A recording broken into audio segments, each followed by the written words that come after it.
प्रभु परमेश्वर का धन्यवाद हो आज के सुंदर दिन के लिए कि प्रभु ने फिर से हमें यह अवसर दिया कि हम उसकी आराधना, उसकी स्तुति परमेश्वर के भवन में कर सकें और अपने परिवार के साथ अपने घरों में भी कर सकें। हम परमेश्वर का धन्यवाद करते हैं कि प्रभु हमें ऐसे अवसर देता है कि हम बराबर उसकी आराधना, उसकी स्तुति कर सकें।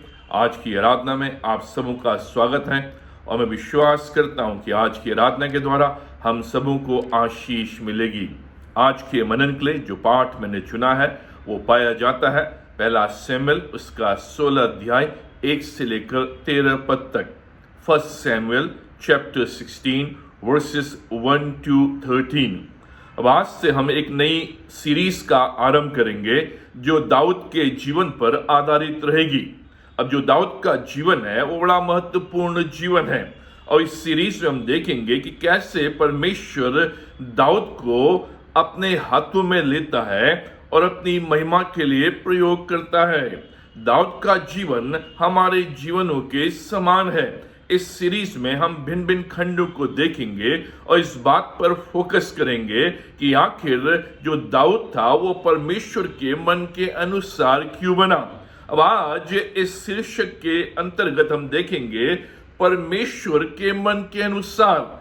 ये जो पूरी सीरीज है इसमें हम देखेंगे कि कैसे परमेश्वर अपना कार्य एक व्यक्ति के जीवन में करता है और उस व्यक्ति को अपनी सेवा के लिए इस्तेमाल करता है। A delivery boy who became a king, एक भोजन पहुंचाने वाला बालक जो राजा बन गया। अब ये इसका थीम रहेगा कि कैसे एक भोजन पहुंचाने वाला बालक, एक भोजन पहुंचाने वाला लड़का परमेश्वर के द्वारा एक राजा बन गया, इस्राएल प्रजा का राजा बन गया, एक शक्तिशाली राजा, प्रभावशाली राजा बन गया। जस्ट अ डिलीवरी बॉय, वो भोजन पहुंचाने वाला व्यक्ति था, वो स्विगी बॉय था जो घर घर में खाना पहुंचाता था, अपने भाइयों को खाना पहुंचाता था और भेड़ों की रक्षा करता था। एक चरवाहा था, लेकिन परमेश्वर का अनुग्रह उसके जीवन में हुआ और परमेश्वर ने उसको उस भोजन पहुंचाने वाले बालक से उठाकर एक राजा बना दिया। उस डिलीवरी बॉय से उसने उसे इस्राएल का राजा बनाया। अब ये परमेश्वर का कार्य है, ये परमेश्वर का अनुग्रह है जो हमारे जीवनों में करता है। हमारी परिस्थिति कैसी भी क्यों ना हो, हमारा बैकग्राउंड कैसा भी क्यों ना हो, हमारी पृष्ठभूमि कैसी भी क्यों ना हो, हम कितना भी छोटा कार्य क्यों ना कर रहे हो, लेकिन परमेश्वर के अनुग्रह के द्वारा, परमेश्वर की सामर्थ्य के द्वारा अगर हम उसके मन के अनुसार हैं तो परमेश्वर जो कार्य दाऊद के जीवन में करता है वो कार्य हमारे जीवन में भी करता है। ये परमेश्वर का बड़ा कार्य है। अब ये नाम जो दाऊद है हमने इसको कई बार सुना है। बाइबल में अन्य चरित्रों की तुलना में दाऊद का वर्णन हमें अधिक मिलता है। अब्राहम से 3 गुना अधिक दाऊद का वर्णन हमें बाइबल में मिलता है। मूसा से अधिक दाऊद का वर्णन हमें बाइबल में मिलता है। यहाँ तक कि यीशु मसीह के नाम से भी अधिक दाऊद का वर्णन, उल्लेख हमें बाइबल में मिलता है। अब ये जो व्यक्ति दाऊद है इसके जीवन के विषय में जो इसका इतिहास हमें मिलता है, दाऊद के जीवन का इतिहास पुराने नियम की 4 पुस्तकों में पाया जाता है। पहला और दूसरा शमूएल दाऊद के ऊपर आधारित है कि कैसे परमेश्वर दाऊद के जीवन का उल्लेख, दाऊद के कार्यों का उल्लेख, दाऊद के राज्य का उल्लेख इन दो पुस्तकों में करता है। नए नियम में भी हम दाऊद के वर्णन को देखते हैं। जब भी दाऊद के विषय में हम सोचते हैं तो सीधे हमारा ध्यान उसके भजनों की ओर जाता है।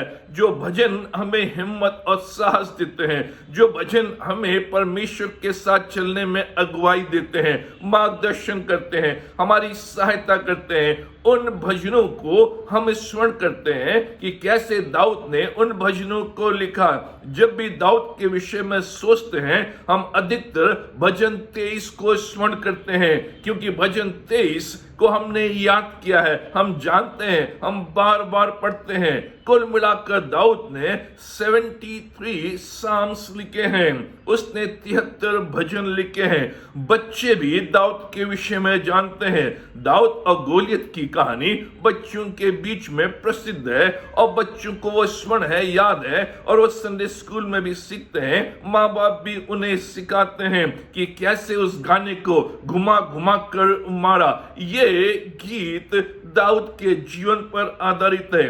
बहुत से जो माँ बाप हैं अपने बच्चे का नाम डेविड रखते हैं, डेविड के नाम से अपने बच्चों को पुकारते हैं। लेकिन जब हम उसके जीवन को देखते हैं तो उसके जीवन में कई बातों को हम पाते हैं। अब इस सीरीज के दौरान हम देखेंगे कि कैसे जो दाऊद का जीवन है वो हमारे जीवनों से मिलता जुलता है, और जैसे कार्य परमेश्वर ने दाऊद के जीवन में किए वो कार्य परमेश्वर हमारे जीवनों में कर सकता है।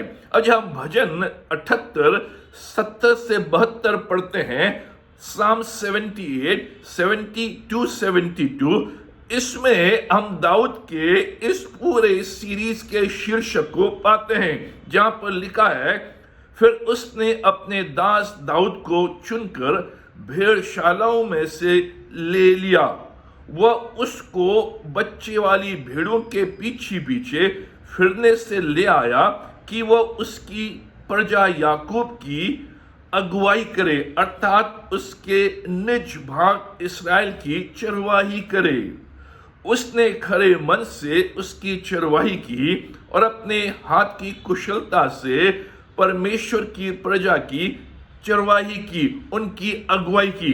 अब ये जो भजन है दाऊद बताता है कि कैसे परमेश्वर ने उससे एक भोजन पहुंचाने वाले बालक में से उठाकर एक चरवाहे के रूप में जो कार्य कर रहा था वहां से उठाकर अपनी निज प्रजा का राजा बनाया कि उनकी चरवाही करे, उनका मार्गदर्शन करे, उनकी अगुवाई करे, उनका मार्गदर्शन करे। ये परमेश्वर का कार्य है। और इस भजन में हम इसके जीवन के इस उल्लेख को देखते हैं कि दाऊद एक भोजन पहुंचाने वाला बालक था। दाऊद एक चरवाहा था जो भेड़ों की देख रेख करता था, उनकी चरवाही करता था। परमेश्वर उसे वहां से उठा लेता है, वहां से ले आता है और अपनी निज प्रजा इस्राएल जिसको उसने चुना है उसके ऊपर राजा नियुक्त करता है। और लिखा है कि दाऊद ने इस्राएल प्रजा की चरवाही, उनकी अगुवाई खरे मन और हाथों की कुशलता के द्वारा की। उसका मन खरा था, उसके हाथ कुशल थे, परमेश्वर के मन के अनुसार व्यक्ति। एक साधारण व्यक्ति दाऊद को स्मरण करता है उसके दो बड़े कार्यों के द्वारा। एक बड़ी उपलब्धि जो दाऊद ने की, शूरवीर गोलियत को उसने धराशायी किया। पूरे इस्राएल सेना छुपी हुई थी, डरी हुई थी और गोलियत का सामना नहीं कर पा रही थी। लेकिन दाऊद उठा, एक बच्चा, एक बालक, एक भोजन पहुंचाने वाला बालक, वो शूरवीर गोलियत को धराशायी कर देता है। इस रूप में हम उससे स्मरण करते हैं। दूसरा जो कार्य, एक बड़ा पाप कि कैसे उसने बत्शेबा के साथ नाजायज संबंध स्थापित किए। एक बड़ी उपलब्धि, शूरवीर गोलियत को उसने धराशायी किया। एक बड़ा पाप, एक बड़ी असफलता कि कैसे नाजायज संबंध उसने एक स्त्री के साथ बनाए। हम पहला अनुभव जो दाऊद का देखते हैं वो ये कि परमेश्वर के आत्मा से भरा हुआ है, ऊंचाइयों में है, शारीरिक बल और कला से परिपूर्ण है। दूसरा अनुभव हम दाऊद का देखते हैं कि वो पापमय इच्छाओं के अनुसार है, इच्छाओं के ऊपर उसका काबू नहीं है, उसका नियंत्रण नहीं है, एक बड़ी आत्मिक कमजोरी उसके जीवन में है। ये दो घटनाएं दाऊद के जीवन की तस्वीर को बताती हैं, एक मनुष्य की तस्वीर को बताती हैं जो परमेश्वर के पीछे चलता है, उसका मन प्रभु के प्रति समर्पित है, बड़े बड़े कार्य कर रहा है, लेकिन व्यक्तित्व में, जीवन में कुछ कमियां हैं, कुछ कमजोरियां हैं और वो उससे बार बार पाप में गिराती हैं। एक साधारण मसीह व्यक्ति समझ नहीं पाता कई बार कि वो परमेश्वर के पीछे तो चल रहा है, लेकिन फिर भी वो अपनी इच्छाओं के नियंत्रण में है और कमी कमजोरियां उसके जीवन में हैं और वो कमी कमजोरियां उसे बार बार पाप में गिराती हैं, उससे वो व्याकुल होता है, चिंतित होता है। वही जीवन हम दाऊद का देखते हैं, परमेश्वर के मन के अनुसार, परमेश्वर के पीछे चलने वाला, परमेश्वर के प्रति उसका मन समर्पित है, लेकिन पापमय इच्छाएं भी उसके जीवन में है, कमी कमजोरियां भी उसके जीवन में है जो उसे पाप में गिराती हैं।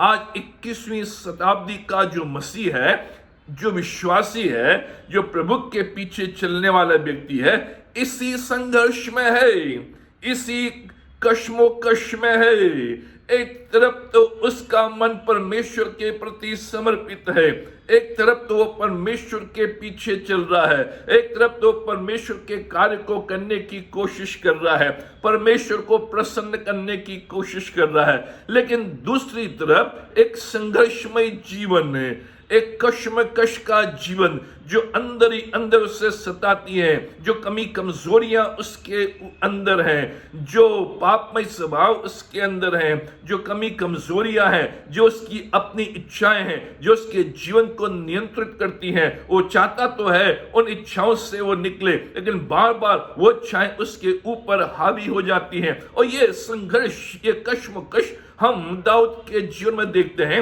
लेकिन फिर भी क्यों परमेश्वर दाऊद के लिए कहता है मेरे मन के अनुसार वाला व्यक्ति, a man after God's own heart, परमेश्वर के मन के अनुसार, कमी कमजोरियां होते हुए, असफलताएं होते हुए, फिर भी परमेश्वर केवल दाऊद के लिए कहता है a man after God's own heart, परमेश्वर के मन के अनुसार वाला व्यक्ति, जिसको हम पहला शमूएल उसके 13 अध्याय और 14वें पद में देखते हैं, जो मेरे मन के अनुसार है।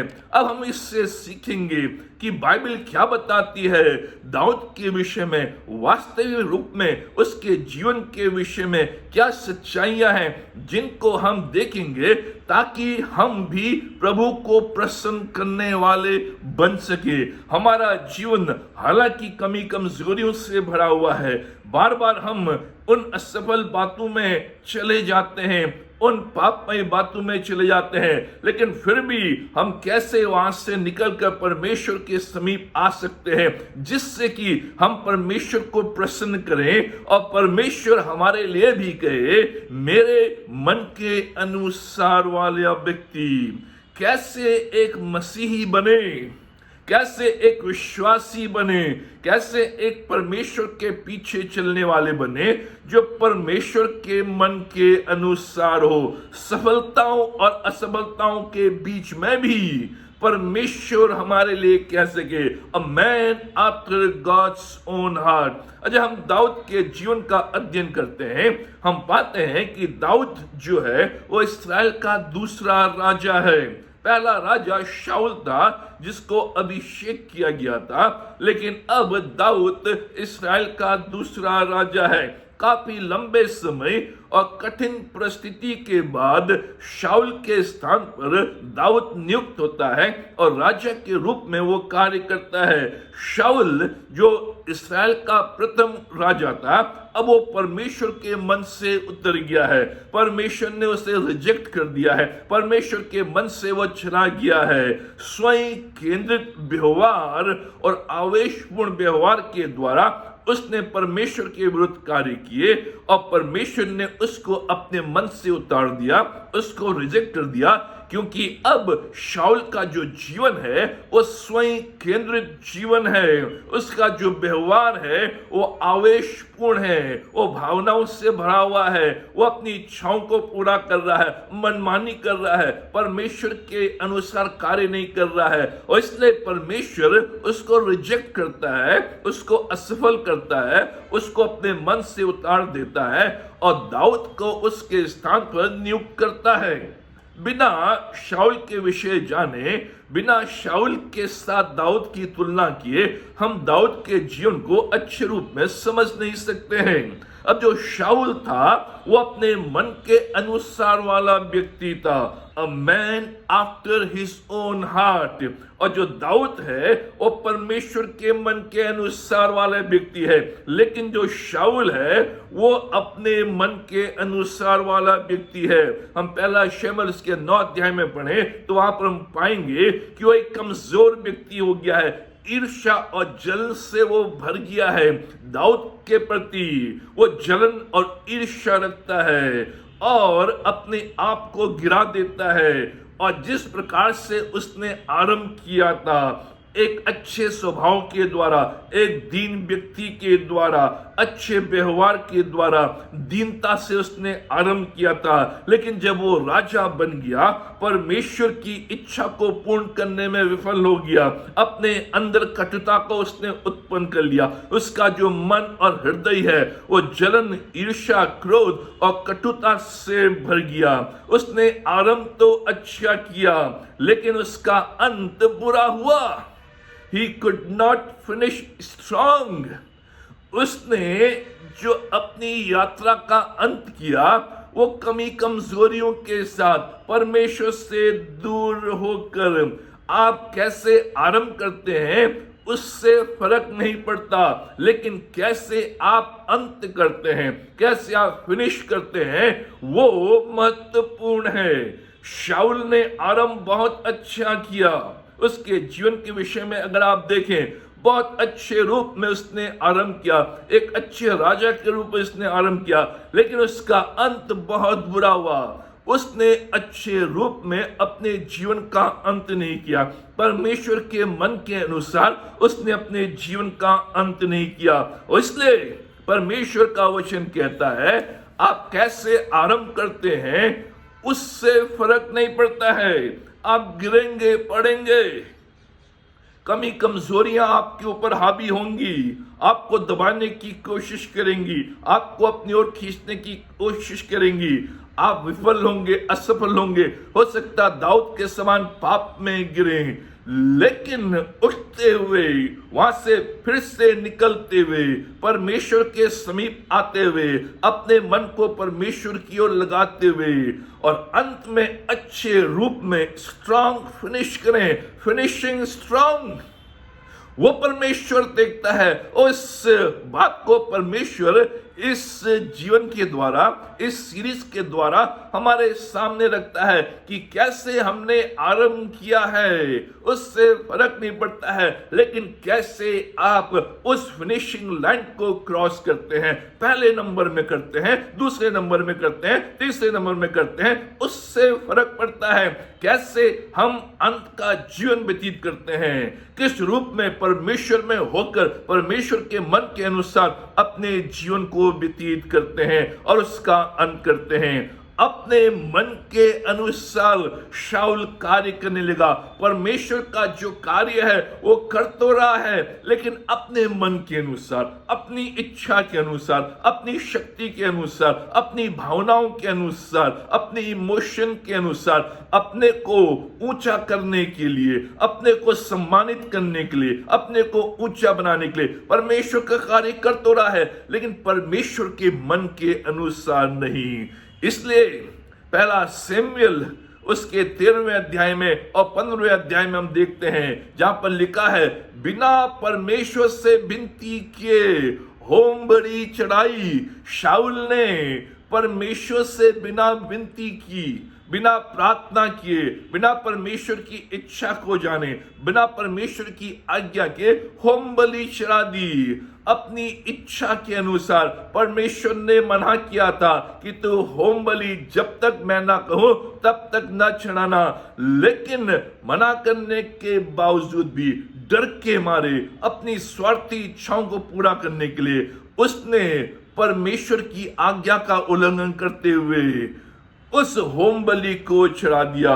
इसलिए पहला शमूएल के 13 अध्याय उसके 13वें पद में परमेश्वर का वचन कहता है, अगर परमेश्वर की मानता, शमूएल यहां पर शाऊल से कह रहा है, शाऊल अगर तू परमेश्वर की मानता तो यहोवा तेरा राज्य इस्राएलियों के ऊपर सदा स्थिर रखता, लेकिन तूने मूर्खता का कार्य किया है। अगर तू परमेश्वर के मन के अनुसार कार्य करता, परमेश्वर की इच्छा के अनुसार कार्य करता, परमेश्वर की आज्ञा के अनुसार कार्य करता, अपनी स्वार्थी इच्छाओं को दूर करता, तो यहोवा तेरा राज्य इस्राएलियों के ऊपर सदा स्थिर रखता। जीवन के अंत तक तो इस्राएलियों के ऊपर राज्य करता रहता और परमेश्वर की ओर से राजा के रूप में वहां पर तू कार्य करता रहता, लेकिन तूने मूर्खता का कार्य किया है। परमेश्वर यहाँ पर बता रहा है, अगर तुम परमेश्वर की मानोगे, परमेश्वर के मन के अनुसार करोगे, परमेश्वर की इच्छाओं को पूरा करने की कोशिश करोगे, परमेश्वर की आज्ञा के अनुसार करोगे, तो तुम आशीष पाओगे। तुम्हारा राज्य स्थिर रहेगा, तुम्हारी जॉब स्थिर रहेगी, तुम्हारा परिवार स्थिर रहेगा, तुम्हारी इनकम स्थिर रहेगी, तुम्हारे कार्य स्थिर रहेंगे, तुम स्थिर रहोगे, डगमगाओगे नहीं, गिरोगे नहीं, फिसलोगे नहीं, बर्बाद नहीं होगे। अगर तुम परमेश्वर की मानोगे, अगर तुम परमेश्वर की नहीं मानोगे और परमेश्वर के कार्य को अपनी इच्छा के अनुसार करोगे, अपनी योजनाओं के अनुसार करोगे, मनमानी करोगे, तो असफल होगे, परमेश्वर के मन से उतार दिए जाओगे, परमेश्वर रिजेक्ट कर देगा, असफल कर देगा। वो शाऊल के साथ हुआ। उस समय से शाऊल की कहानी में हम गिरावट देखते हैं, जब उसने परमेश्वर की इच्छा के विपरीत कार्य करना शुरू किया, अपनी इच्छा के अनुसार कार्य करना शुरू किया, जब परमेश्वर के मन के विपरीत कार्य करना शुरू किया और अपने मन के अनुसार कार्य करना आरंभ किया, वहीं से शाऊल की कहानी में हम गिरावट देखते हैं। मानसिक रूप से वो विकृत हो गया। अब वो जो पूजा पाठ करने वाले लोग हैं, जादू टोना करने वाली स्त्रियां हैं, उनके पास भविष्य की बातों को पूछने के लिए जा रहा है। शारीरिक रूप से वो कमजोर हो गया और अंत में उसने आत्महत्या कर ली। आत्मिक रूप से परमेश्वर से दूर हो गया। जब भी हम अपने मन के अनुसार चलने लगते हैं और परमेश्वर के मन के अनुसार नहीं चलते हैं, परमेश्वर हमें अपने मन से उतार देता है। उसका परिणाम क्या होता है? मानसिक रूप से भी हम परेशान हो जाते हैं, शारीरिक रूप से भी हम परेशान हो जाते हैं और आत्मिक रूप से भी हम गिर जाते हैं।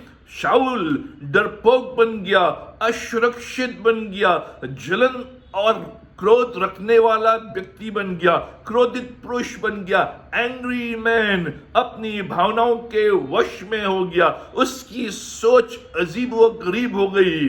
अब वो परमेश्वर के पास प्रार्थना करने के लिए नहीं जा रहा है, वो जादू टोना करने वालों के पास जा रहा है। उसके कार्य नासमझी के होने लगे हैं, बच्चों के समान कार्य करने लगा है।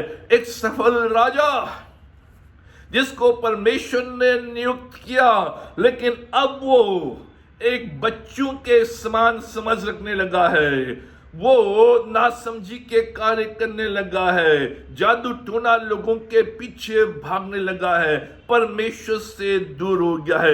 एक बड़ा अंतर हम दाऊद और शाऊल के बीच में देखते हैं, और वो बड़ा अंतर है जो शाऊल को परमेश्वर के मन से उतार देता है और दाऊद को परमेश्वर के मन के अनुसार बनाता है। जब दाऊद को इस्राएल का दूसरा राजा अभिषेक किया गया, बाइबल एक जबरदस्त अंतर को बताती है। पहला शमूएल उसके 16 अध्याय और उसके 13 पद में लिखा है, जब दाऊद को शमूएल अभिषेक करता है, लिखा है, यहोवा का आत्मा दाऊद पर बल से उतरता रहा, came mightily upon him। परमेश्वर का जो आत्मा है उस अभिषेक के दौरान दाऊद के ऊपर बल से उतरा, और लिखा है आत्मा दाऊद पर बल से उतरता रहा। परमेश्वर का आत्मा जबरदस्त रूप में दाऊद के ऊपर उस समय से उतरता रहा, बल के साथ, शक्ति के साथ, सामर्थ के साथ। यह दाऊद के विषय में बताया गया है। और उसी समय 14वें पद में लिखा है, यहोवा का आत्मा शाऊल पर से उठ गया, एक दुष्ट आत्मा उससे घबराने लगी।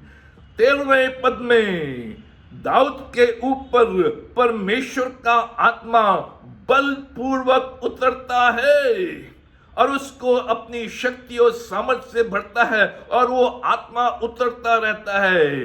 14वें पद में उसी के ठीक बाद लिखा है, डिपार्टेड, यहोवा का आत्मा, परमेश्वर का आत्मा शाऊल के ऊपर से उठ गया और एक दुष्ट आत्मा उसके अंदर आ गई, और दुष्ट आत्मा उससे घबराने लगी। शाऊल को परमेश्वर ने अस्वीकृत कर दिया, रिजेक्ट कर दिया, आत्मा चला गया, दुष्ट आत्मा आ गया, लेकिन फिर भी परमेश्वर ने उसे कुछ वर्षों तक राज्य करने दिया।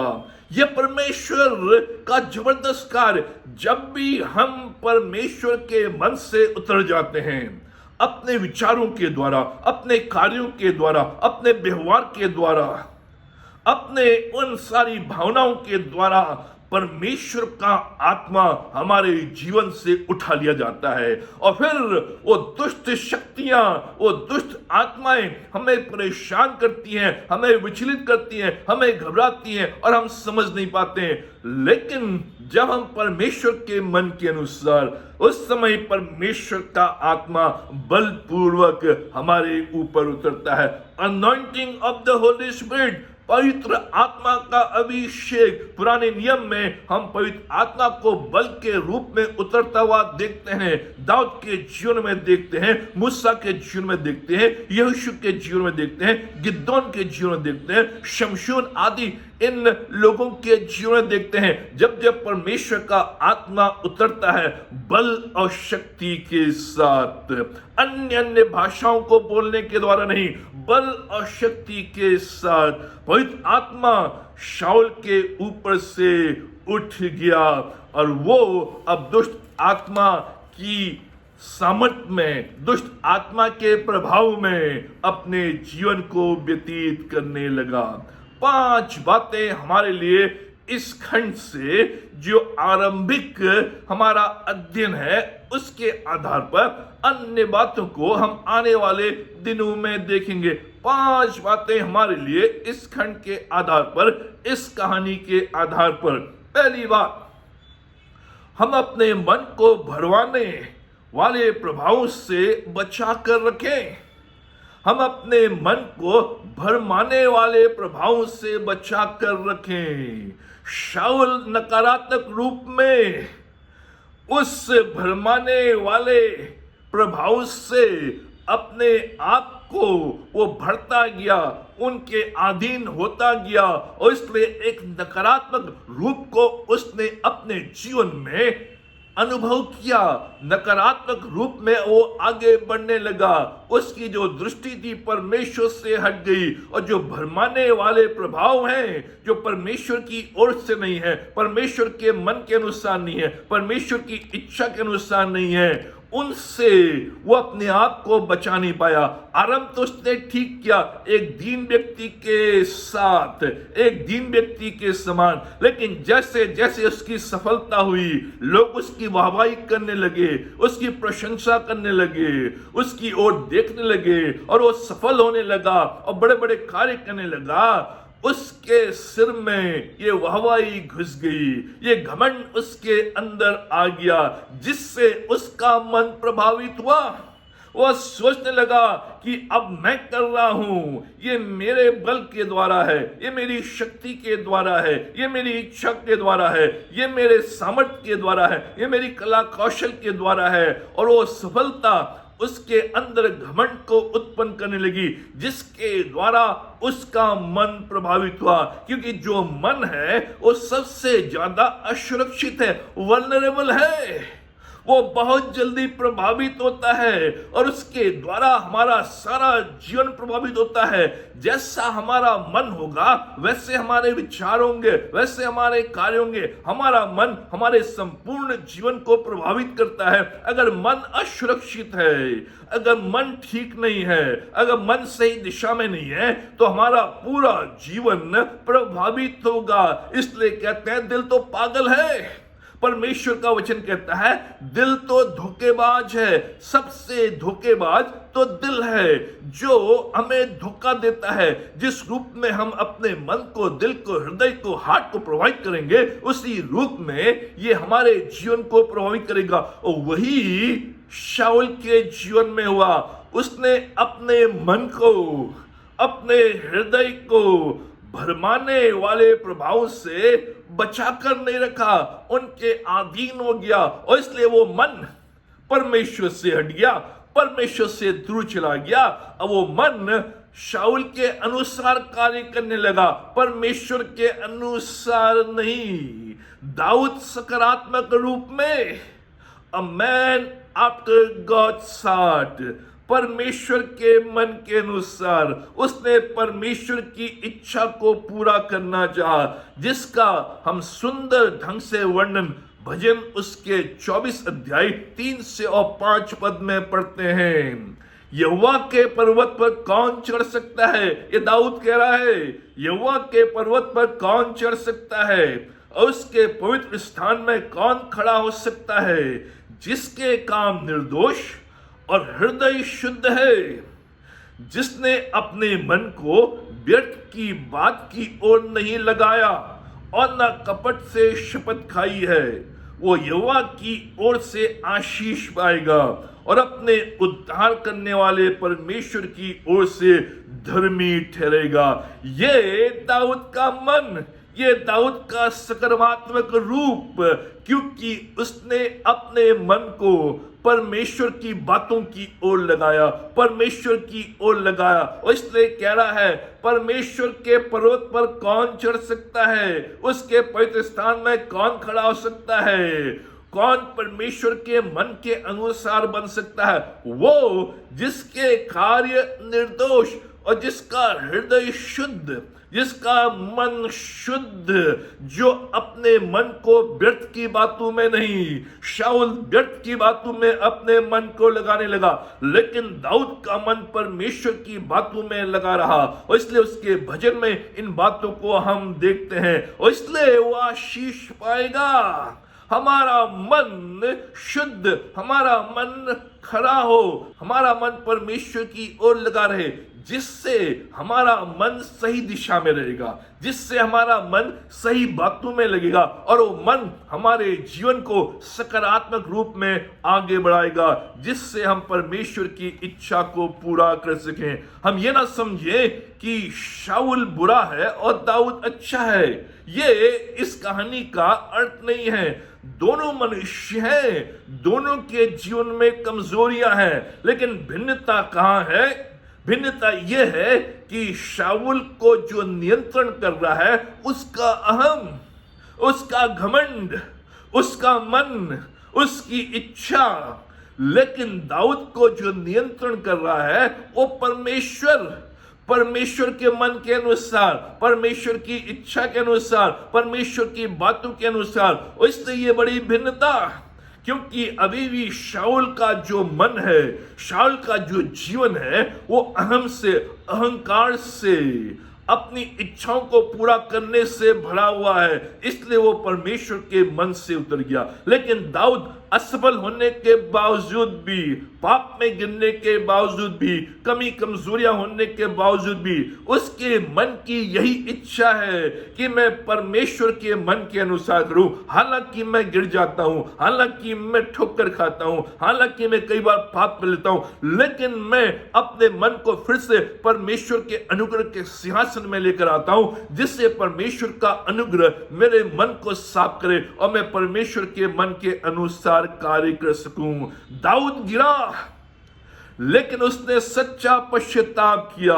अंतर यह है, शाऊल का जो पश्चाताप था वो दिखावटी था, अहम से भरा हुआ था। उसका जो पश्चाताप है वो केवल अहम के द्वारा, क्योंकि उससे डर लगा और डर के कारण वो परमेश्वर से पश्चाताप करता है। क्योंकि वो पकड़ा गया इसलिए वो पश्चाताप करता है कि कहीं उसके हाथ से राज्य ना चला जाए। वो दिखावटी पश्चाताप करता है, मन का पश्चाताप नहीं है, मन की शुद्धता नहीं है। लेकिन जो दाऊद है वो मन के द्वारा सच्चा पश्चाताप करता है, और जो परमेश्वर है वो मन को देखता है। क्योंकि यहां पर लिखा है कि परमेश्वर बाहरी रूप को नहीं देखता है, परमेश्वर मन को देखता है। मेरे मन की दशा क्या है, मेरी मन की इच्छा क्या है, मेरे मन के कार्य क्या है, मेरा मन कहां लगा हुआ है। इसलिए जब उसने पश्चाताप किया दाऊद ने, वो ईश्वरीय पीड़ा को व्यक्त करता है, जिसका उल्लेख हम भजन 51 में देखते हैं, जहां वो कहता है, अपनी बड़ी दया के अनुसार मेरे अपराधों को मिटा दे।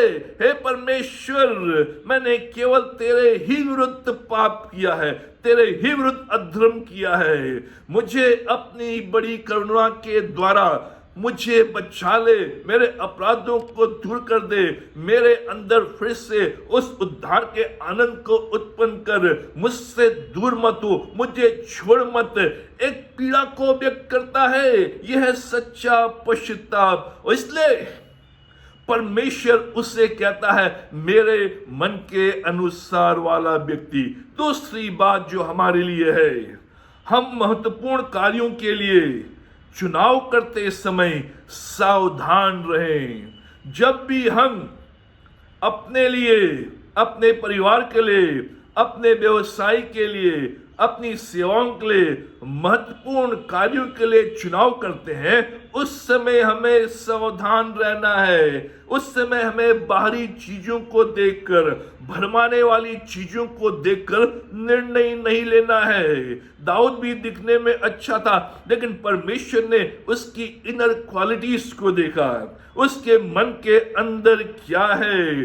जब भी हम कोई चुनाव करते हैं, चाहे विवाह के संबंध में हो, चाहे घर के संबंध में हो, चाहे कार्य के संबंध में हो, चाहे सेवा के संबंध में हो, किसी भी प्रकार के संबंध में क्यों ना हो, हमें यह देखना है कि क्या ये परमेश्वर के मन के अनुसार है।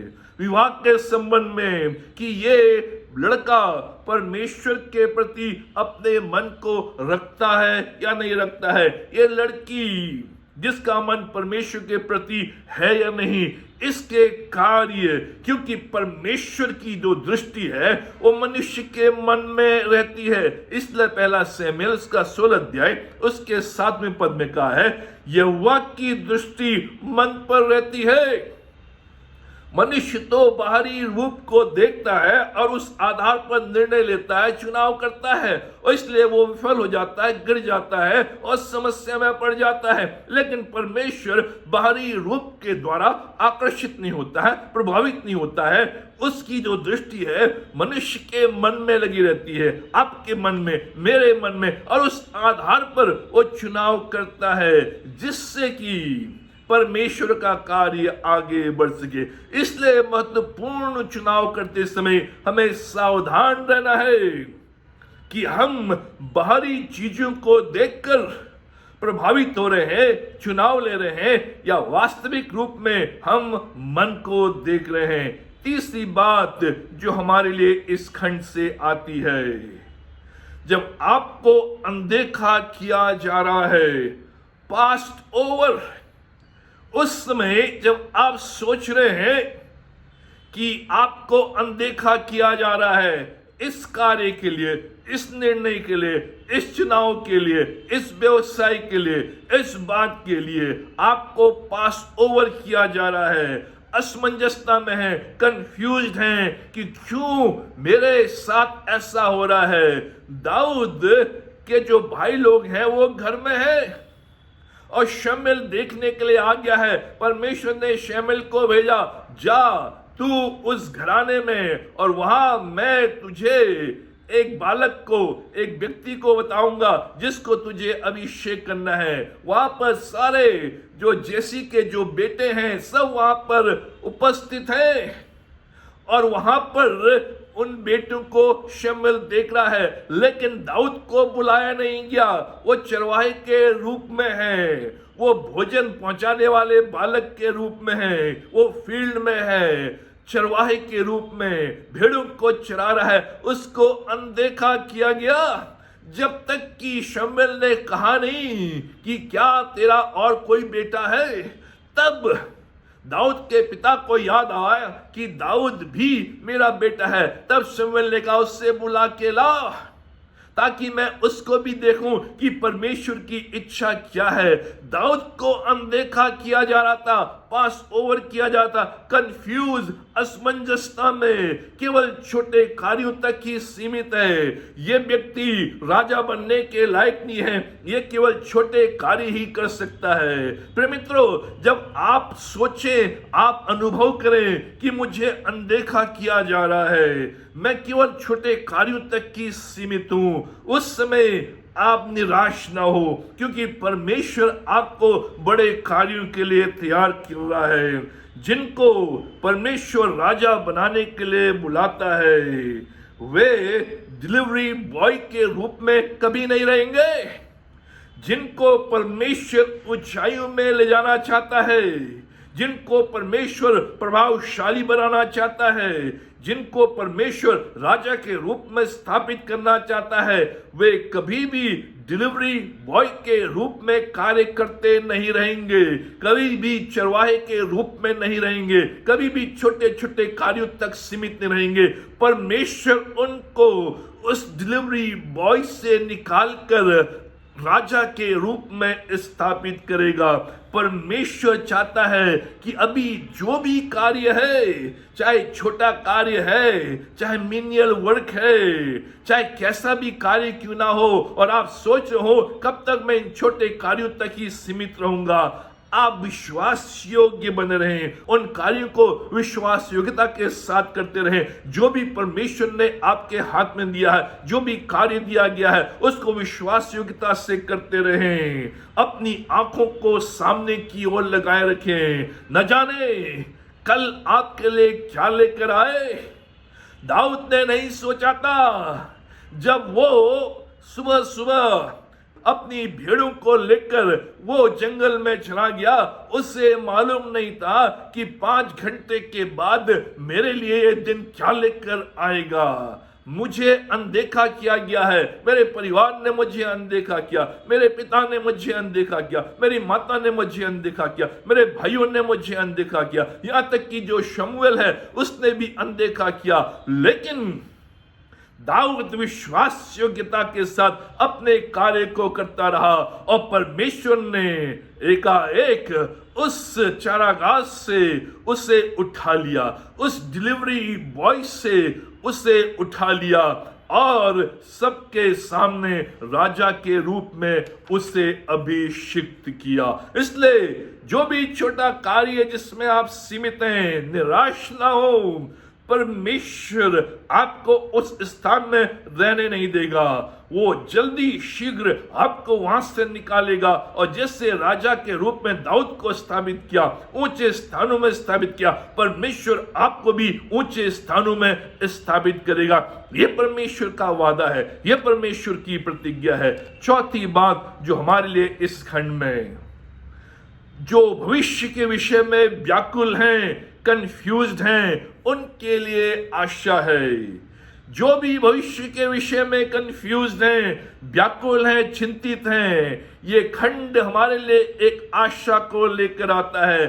शमूएल को कोई भी आइडिया नहीं था कि कौन सा पुत्र उसे अभिषेक करना है, कौन सा पुत्र राजा बनेगा, उसे कुछ भी मालूम नहीं है। लेकिन वो उठा, शमूएल उठा अपने घर में और वहां से वो चला और बैतलहम को चला गया। दाऊद को कोई भी आइडिया नहीं था कि उसके पास बुलावा आएगा कि तू आजा। वो जैसा था वैसा घर आया, शान खड़ा रहा और शमूएल ने उसका अभिषेक किया। परमेश्वर धीरे धीरे अपनी इच्छा को प्रकट करता है। जब उसका समय आता है, उस समय वो अपने आप को प्रकट करता है, अपनी इच्छाओं को प्रकट करता है, अपने मन को प्रकट करता है। अगर भविष्य नहीं जानते हैं तो डरे नहीं, वो करेगा।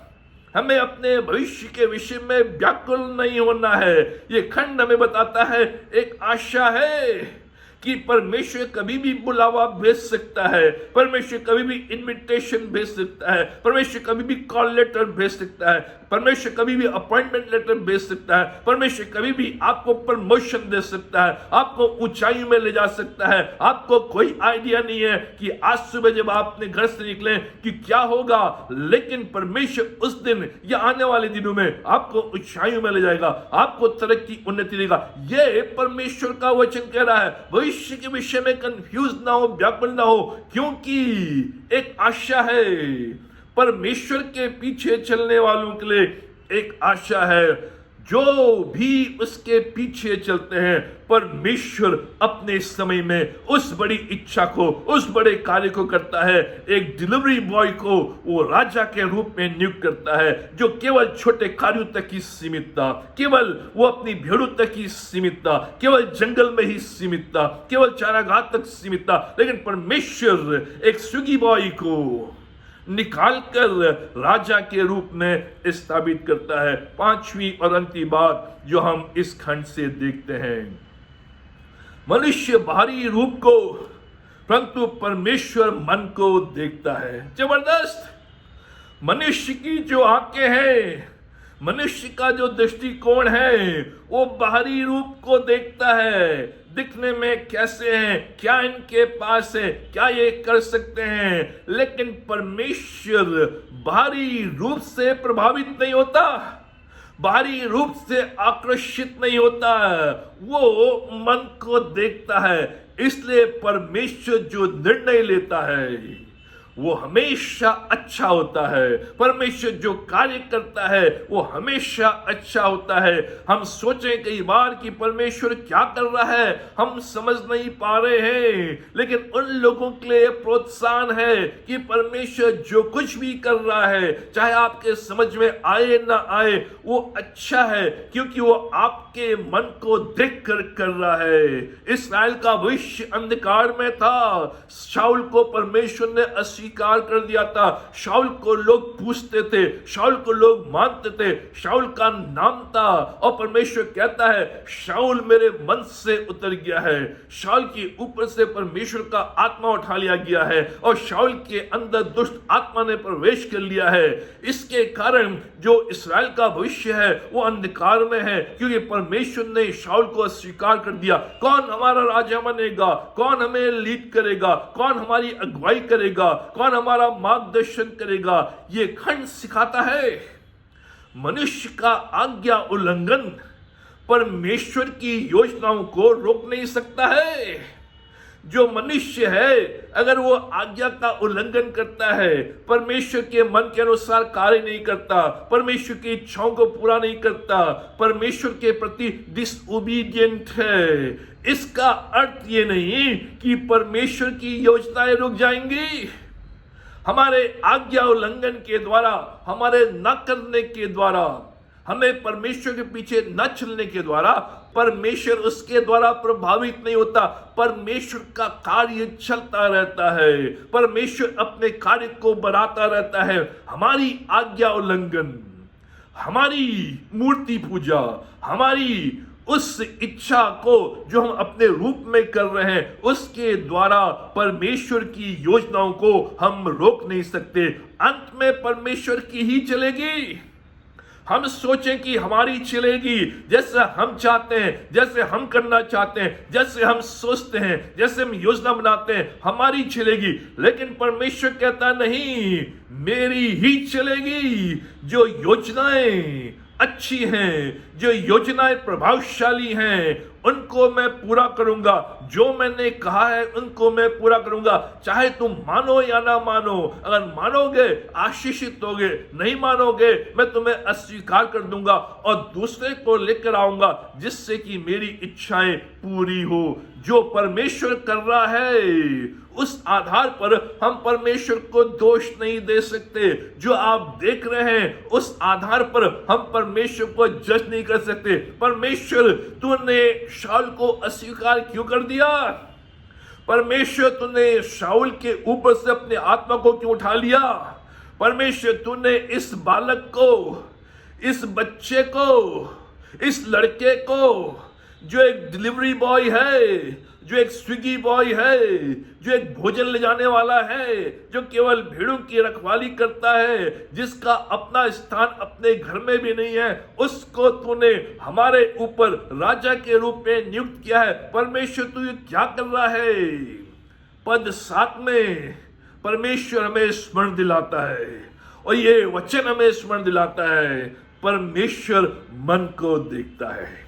परमेश्वर का उत्तर है, मैं मनुष्य के बाहरी रूप को नहीं देखता, उसकी सफलताओं को नहीं देखता, उसके प्रभाव को नहीं देखता, उसके कला कौशल को नहीं देखता, उसके मन को देखता हूं। उसका मन अगर मेरे प्रति लगा है, उसका मन अगर सही दिशा में है, उसका मन मेरे अनुसार है, तब वो व्यक्ति मेरे मन के अनुसार है। शाऊल प्रभावशाली दिखा, लेकिन दाऊद का मन सही था।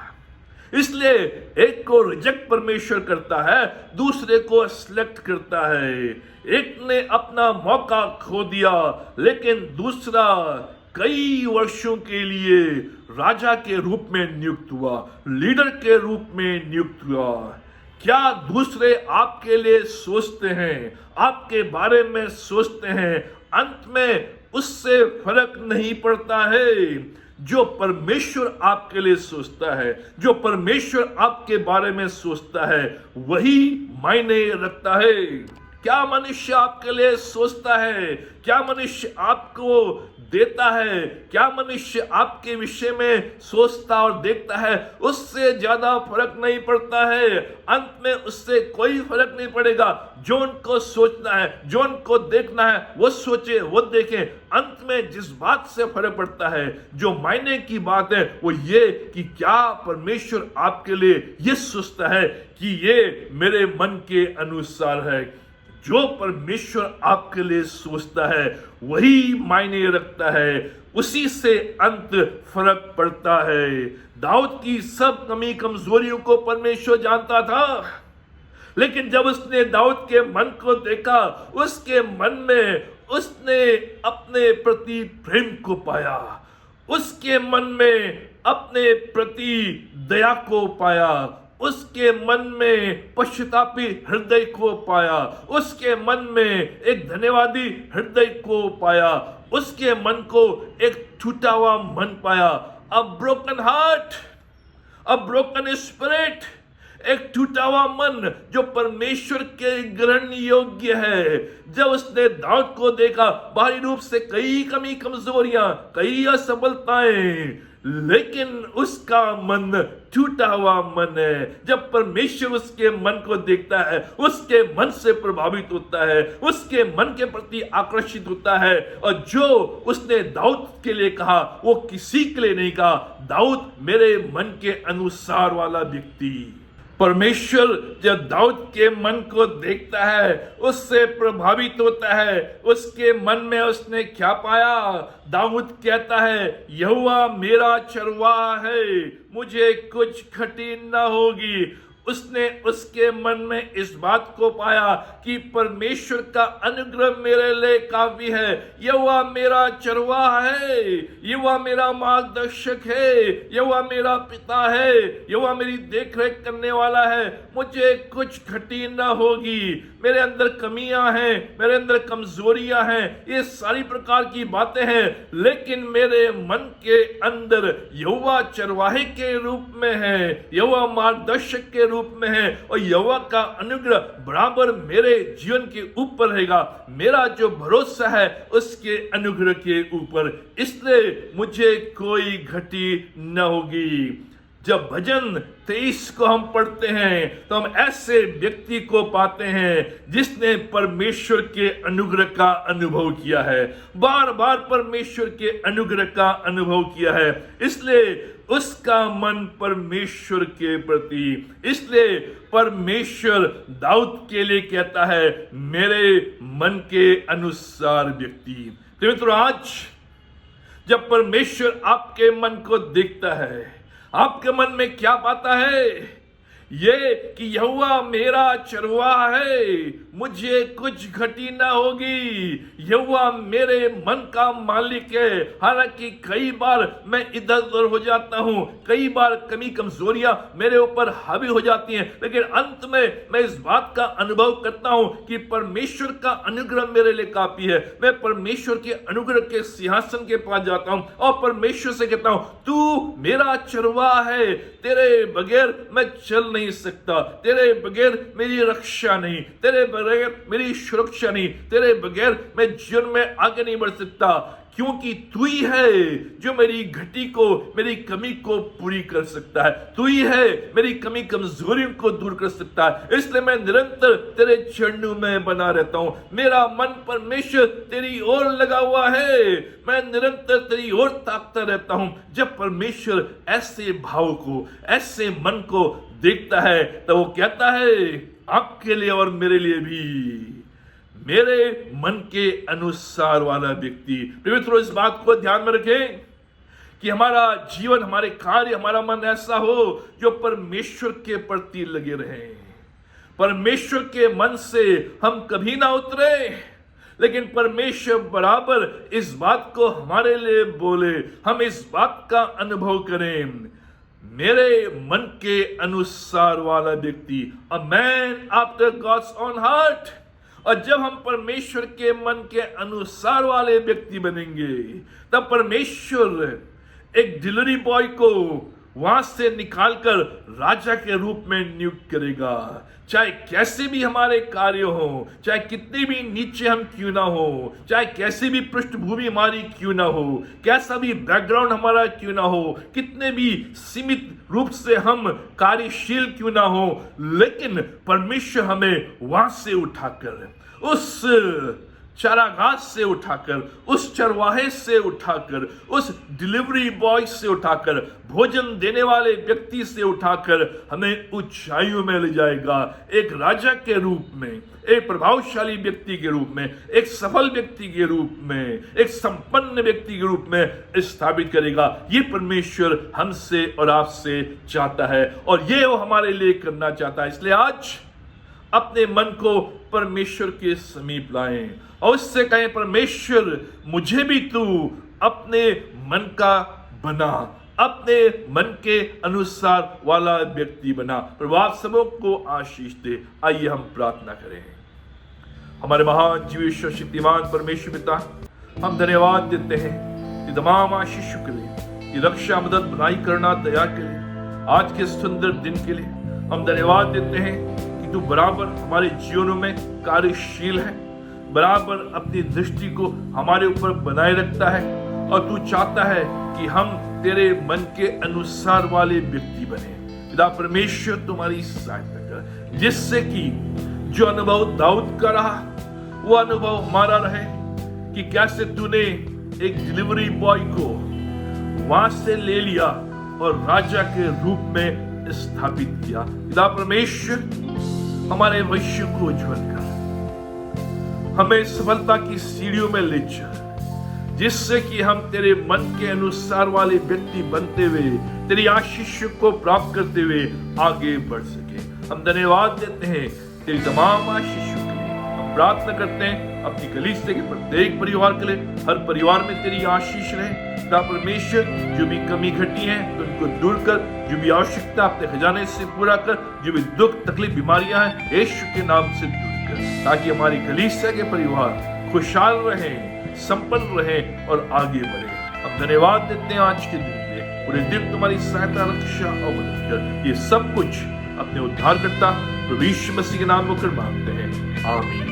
अब प्रभु यीशु मसीह का अनुग्रह, पिता परमेश्वर का प्रेम और पवित्र आत्मा की संगति हम सबों के साथ, विशेष करके इस प्रिय परिवार के साथ आज और हमेशा तक पाई जाए।